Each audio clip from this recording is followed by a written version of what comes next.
your opportunity for your keynote address. Thank you very much for giving me the opportunity to speak as a keynote speaker here.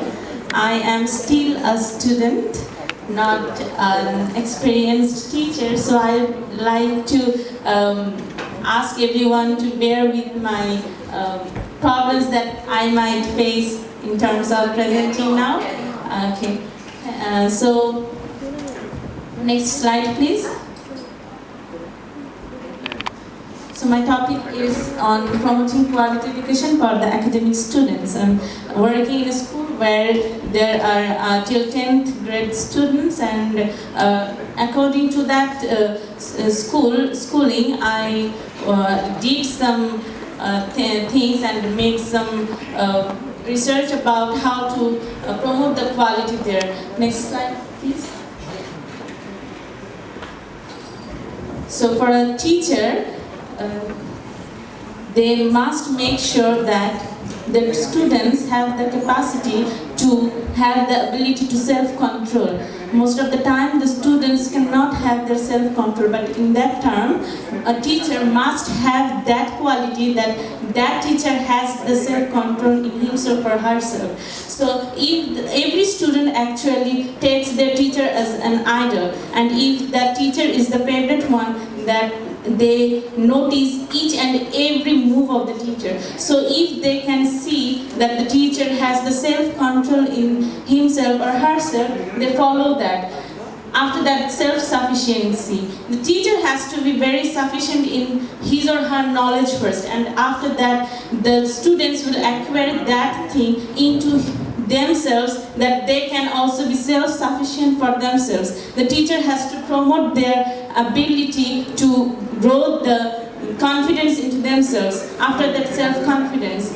So one by one, the same thing comes, the confidence level. Every teacher, when they talk to their students, they have to be very confident on their way of explaining each and every area of life, every area of the topics they are going to teach to the students. So in that case, the confidence level has to be very high within the teachers as well. After that, self-motivation. We like to motivate everyone, but do we know that if we are actually motivated by ourselves, at the end of the day, every person becomes very much depressed, and in terms of their own life. They need also self-motivations. So if we initiate ourselves to understand how to self-motivate ourselves, and then we can explain that to the students, they will understand that thing much better. So these are the 4 A's that a teacher must acquire first, and after that they should explain to the students.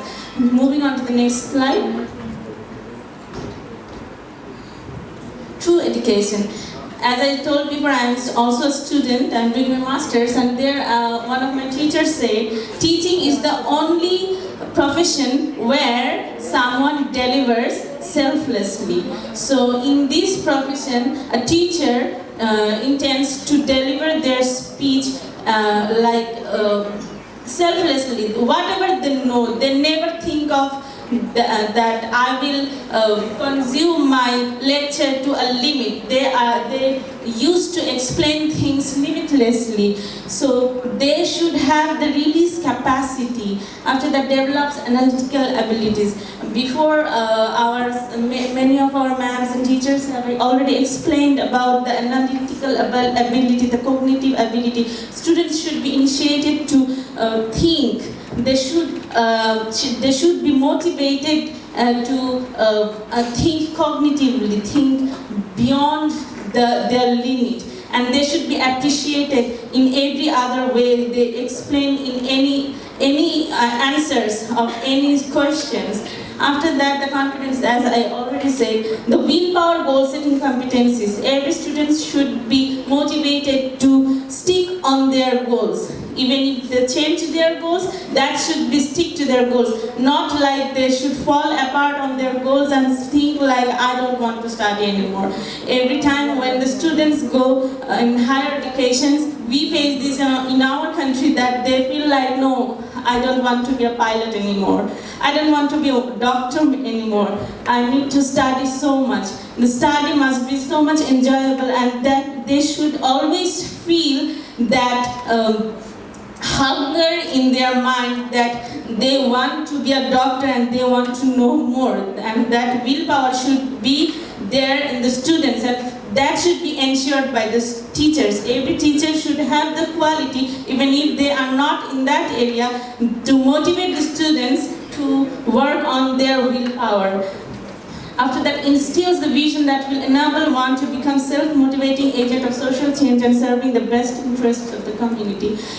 Every student is the basic, very basic part of the society, of the community. When a student becomes very bright in their student life, that is a proud moment for the parents. That is the proud moment for the families, and a lot of family makes up the society, and thus the community. So not only one student, in a school there are many students, and they are linked with different families. So if the willpower, the vision is straight in the one side, and they can grow their ability into themselves, they can grow bright in the future, that actually initiates the change in the society and the community. Moving on to the next slide. Implementing quality practice. So I would like to say that just one thing, that a smile is a curve that sets everything straight. We should not be such a strict teacher that we would be lecturing things to the students, they would engulf it into themselves and then go on. The cheer up mind, that cheerfulness should always be there. Yes, this is a curve, but that actually sets everything straight.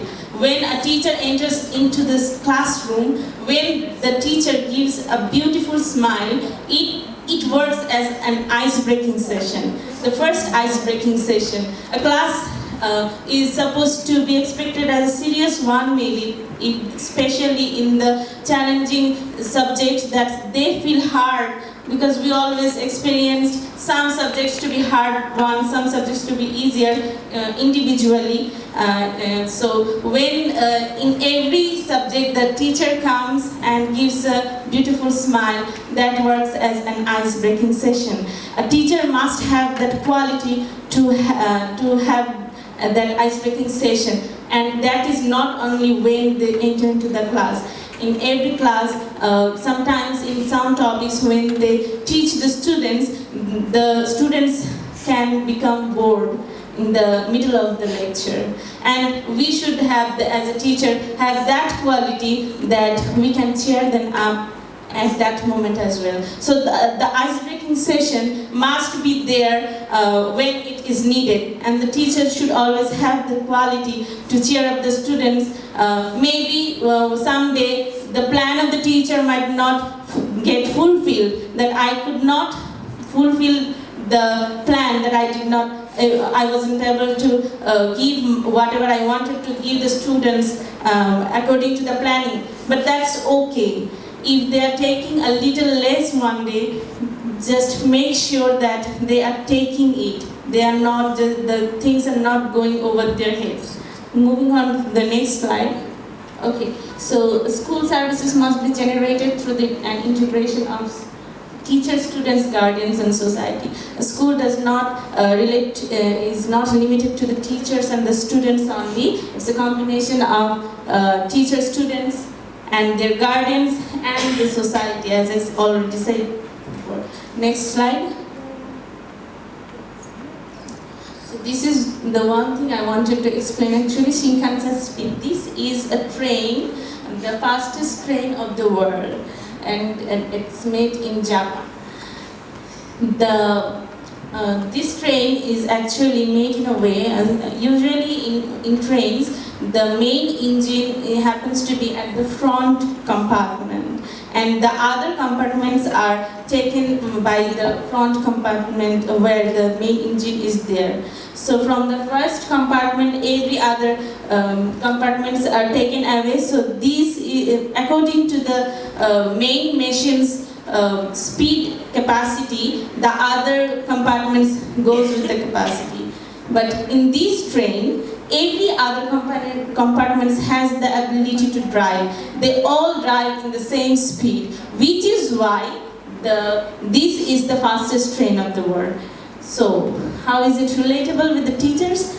There might be teachers who, every person happens to be in different qualities, but they do not have everyone has their specific way of teaching. But the pace, the way they teach, they should be interesting in their way. If every teachers are interesting to the students and they go with the same pace, students are bound to progress. That is the concept that I wanted to relate here. And another thing, as an ice breaking, one of our ma'am just said about story of Einstein. So I want to add another one.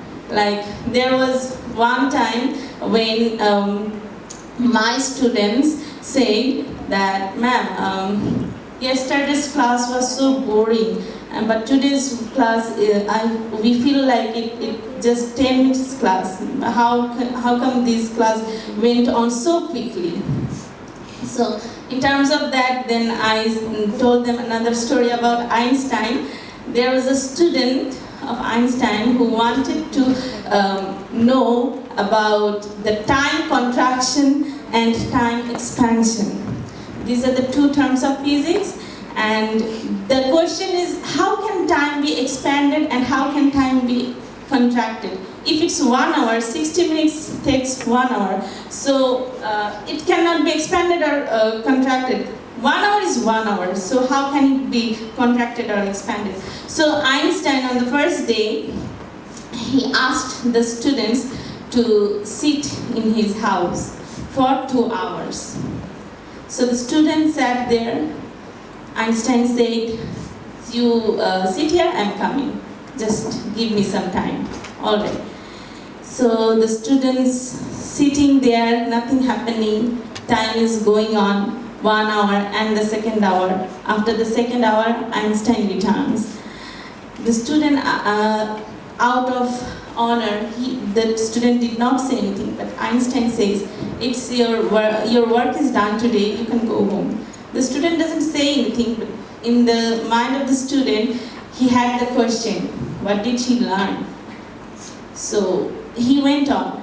After the next day, Einstein again asked the student to sit down in his room and says that, "I'm coming, you learn." The student stays there, sits in the room. Einstein again comes after 2 hours and says, "Your work is done today." The student is again in question, what happened? What did I learn? And then he again, out of honor, returns back to his house. On the third day, the student comes again. So now Einstein says, "You have a seat? I'm coming." After some time, he sends a lady there and with some snacks and asks the lady to have a chit chat with his students. The student starts talking to the lady, and within a short period of time, Einstein comes back and says, "You have finished your work, you can now go, and I think now you understand your concept." The student is again in question, what did he learn and how come this time is 2 hours? The student asked this Einstein, "Sir, 2 hours, is it already finished?" "Yes, it's already finished." "Now you understand what's time expansion." On the 3 consecutive days, the student passed 2 hours every day. In the first 2 days, the student felt very bored. The time was not going. He was staying there alone. But on the 3rd day, when the lady came to him, he had a fruitful session, like he had been talking with this lady. Whatever the students was talking, he felt interesting. The 2 hours felt like half an hour maybe 10 minutes. It depends on the student's interest, but the original time was 2 hours. So the board time is the time expansion. 2 hours felt like the whole day. And the interesting time is the time contraction. The 2 hours felt like very small amount of time according to his interest. So after I said this story to my students, the outcome was like, they were very pleased. Every other day when I enter into the class, every day they asked me to tell a story. Every day they complete their task before at least 10 minutes. And this is what, the outcome I got as a teacher within these 5 months of teaching period. So after moving on to the next slide. Let's clap for the storytelling. Thank you so much. Here is our schools, all the teachers having a board meeting. At that time this picture was taken and I used it as a thank you slide. Thank you so much and good luck everyone. I have learned a lot from everyone here. Thank you so much.